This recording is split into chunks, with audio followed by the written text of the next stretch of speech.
म्हणजे फेअर निवडणुका होतील, कारण की अशा मतदार याद्यामध्ये घोळ असताना जर निवडणुका घेतल्या तर हे निवडणुकीच्या दृष्टीने योग्य नाही, लोकशाहीच्या दृष्टीने योग्य नाही. आणि म्हणून मतदार याद्यातील सर्व चुका दुरुस्त करून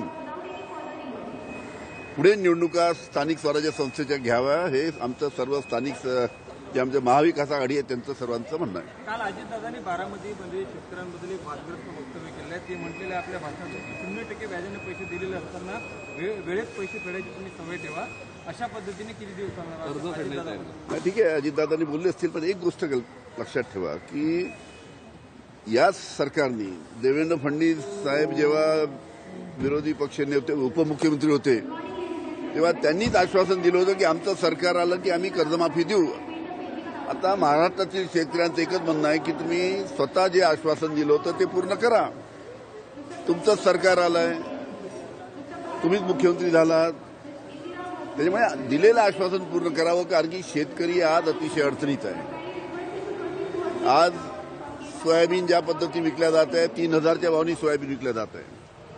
शासकीय सोयाबीनचा दर आहे 5328 रुपये प्रति क्विंटल आणि 3000 म्हणजे 2000 रुपये एका क्विंटलच्या मागानं शेतकऱ्यांचं नुकसान होत आहे. आता पुढे कापूस येणार आहे, अशी परिस्थिती दिसते की कापसाला सुद्धा भाव राहणार नाही.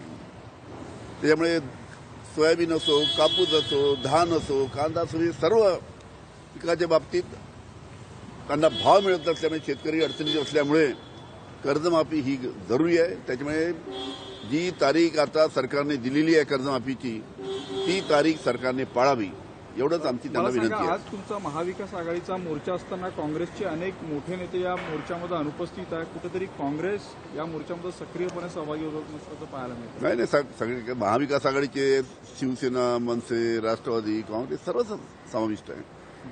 सर्व नेते येणार. एखाद्या नेत्याचं काही काम असेल तर ठीक आहे. किती वाजता मोर्चा? आणि 1 वाजता. पवार साहेब किती वाजता? सगळ्यात माहीत पडेल. चला. हिंदी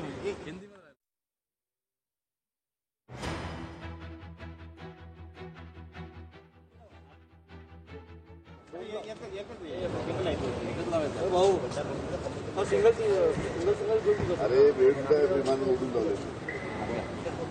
आप बताइए, मुंबई में जिस तरह से महाविकास आघाड़ी का मोर्चा राज ठाकरे भी शामिल हो रहे और वोट चोरी. शेतकरी आज अडचणीत आहे, यावर आता सरकारने तोडगा काढावा असं अनिल देशमुख म्हणतात. तर आज मोर्चा निघणार आहे, या मोर्चामध्ये सर्वच सहभागी होतील, या संदर्भात त्यांनी भाष्य केलं.